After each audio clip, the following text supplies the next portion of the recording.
The ancient Spartans, who dressed simply without overt displays of wealth or station, lived in the Peloponnesian region of Laconia. Their use of language reflected the austerity of their ethos, being similarly blunt, terse, and to the point. They despised excess and ostentatiousness of any kind, including communication. They were famous for what we now call the laconic use of language. A laconic phrase may be used for efficiency, as during military training or operations, for emphasis, for philosophical reasons, especially among thinkers who considered themselves minimalists, like the Stoics, but especially to deflate a pompous and verbose speaker. Even their humour was dry and understated, and several historical instances of this have been recorded through history, such as when Philip II of Macedon threatened their borders with invasion in the 3rd century BC.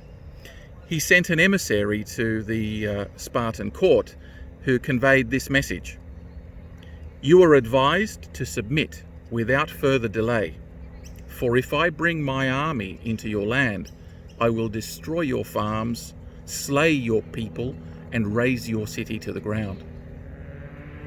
The response that was sent back to the Macedonian king by the Spartan court simply contained one word: if. Neither Philip nor his son Alexander ever dared to attack Sparta. Spartans were raised to be men of few words and to hold yapping and excess conversation in disdain. This was in direct contrast to the Athenian Greeks, who held themselves to be superior by virtue of their cultural refinement, poetic complexity, and their prose. It wasn't lost, however, on many philosophers from Athens that the Spartans' minimalist attitude to words was in no way an indication of their intelligence. Socrates was even once quoted as saying, "If you talk to any ordinary Spartan, he seems to be stupid. But eventually, like an expert marksman, he shoots in some brief remark that proves you only to be a child." So what can we modern men take away from the ancient Spartans when it comes to conversation? The first thing worth mentioning is the old saying, actions speak louder than words. And the second is that women tend to be attracted to the strong, silent type. So if one of the goals of personal development is to become a better man, we need to decide in which direction we think this leads. I don't think there's an easy answer here, except to say that one leads to an appreciation of complexity in terms of art, music, literature, and other forms of beauty, while the other leads to an appreciation of simplicity.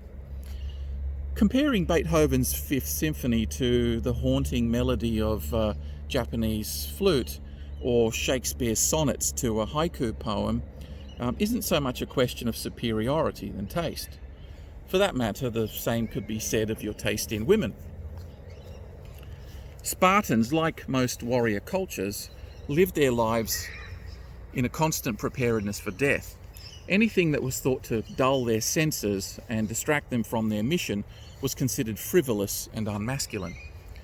While you might think that in today's world such austere thinking is a bit over the top, maybe pause to consider how prepared you were to cope with the various crises that emerged with this coronavirus pandemic that's now here. What would the Spartans, samurai, or Knights Templar have thought about it? Would they have stressed as much as you have? How prepared would they be to tolerate the outcomes economically and otherwise? When I think about the rise and decline of civilizations throughout history, it seems that all of their most vigorous, expansile and powerful times were when they held a similar masculine, minimalist ethos. When they became seduced by luxury and indulgence, they began to rot from the inside. Perhaps our civilization is now also at a similar kind of juncture. I've seen a lot of memes, recommendations and quotes in the various success forums that recommend a man to play his cards close to his chest, to say less rather than more. Instead of telling everyone what you're going to achieve and the elaborate way you plan on going about to do that, that you should just shut up and get on with it. They'll see your results for themselves soon enough. It's said that overly sharing your plans is an invitation to sabotage.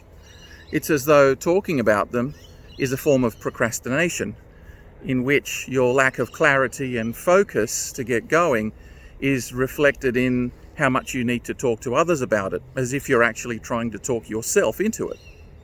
So the more you talk then, the lower your self-esteem seems to be. So the idea here is that men who talk very little conversely give off an aura of self-confidence. They don't need the approval or the opinion of others. They just get on with it, just like the Spartans. Intelligent acquaintances like Socrates will pick up on that soon enough. And in particular, this includes women who seem to prefer a man who's just that little bit mysterious and aloof.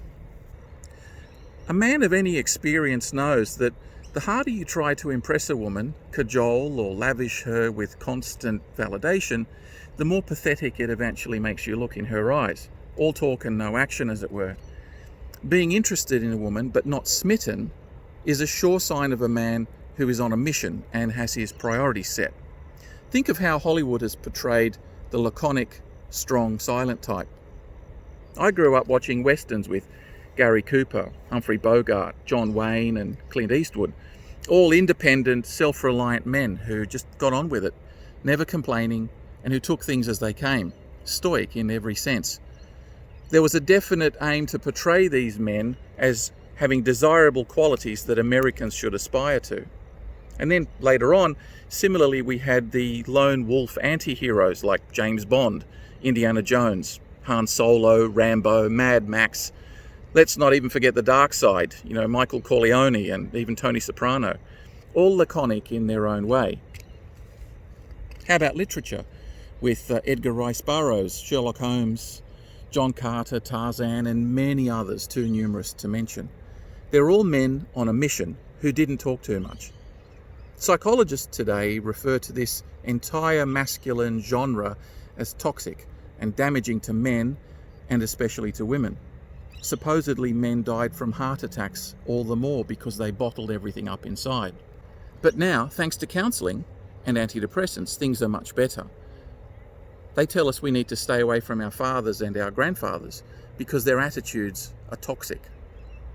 Well, heart attacks are still on the rise, and medication for it is going through the roof, not to mention depression and male suicide. So I'm going to take what they tell me with a pinch of salt. Can we learn anything else from the Spartans then? Well, I think most importantly, they didn't care what anyone else thought. I've heard it said that what someone says about me is none of my business. And I think that's a good start. Trying to convince others of their erroneous opinions of you through dialogue, argument, and explanation only makes us look pathetic, according to the Spartans. When people engage you, treat excessive verbiage with disdain. If they can't get their point across succinctly, they probably don't understand what they're trying to convince you of. Hold yourself to the same standards. Like you, I trawl through YouTube and podcasts and the internet looking for as much information and inspirational material as I can. When I see a 1 hour, 2 hour or longer interview with some person that I'm looking to learn from, I can't help thinking that it's just a whole lot of waffle. I just want to extract a few gems so that I can be on my way. And if I have to sit through 2 hours of garbage just to extract a couple of minutes of good stuff, I don't think it's worth my while. And hopefully you feel the same way. So if I'm correct, you're going to get a decent return on investment in these videos of mine that only go for 10 minutes at most. Anyway, please do leave your comments below. I hope to learn from you as much as I hope you get to learn from me. Just make your comments short so that we learn something from this video. Well, there you have it. Be more laconic. Walk tall. Till next time. Cheers.